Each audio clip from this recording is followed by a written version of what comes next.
A lot has been taking place with Iran in the last week as well. If you recall, a month or two ago, we did a segment on the SWIFT sanctions against Iran, which are quite significant.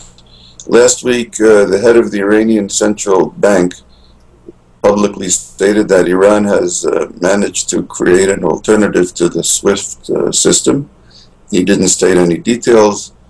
I don't know how true it is or how successful it could be, even if he did do that, there are many countries now obligated under sanctions not to do business with Iran. SWIFT just implemented those sanctions, but that is what he said.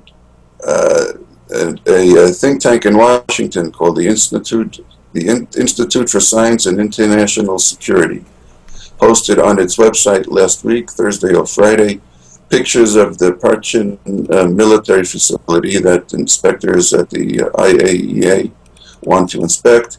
Iran hasn't allowed them thus far, claiming that it's not nuclear, it's only a military facility.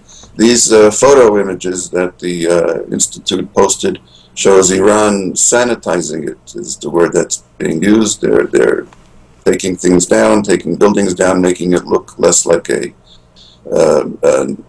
facility for the testing of nuclear capabilities in preparation for allowing the inspectors to inspect.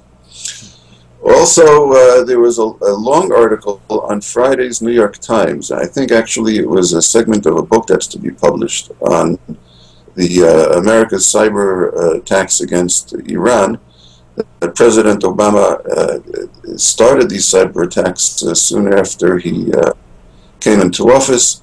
He continued what the Bush administration had started, but he wanted to increase the number of attacks and the efficiency of the attacks because he wanted to see what could be accomplished without having to engage in an outright military attack, and talks about the cooperation between the United States and Israel on these matters. It's a long article, Friday's New York Times.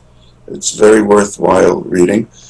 And finally, we have a statement made by a senior official of the Iranian Revolutionary Guard, the deputy commander of the Al-Quds force, who is responsible. The Al-Quds force is responsible for overseas operations. And he, of course, explained that the Iranian involvement in Syria is geared solely to save human lives. And that's what they are doing in Syria.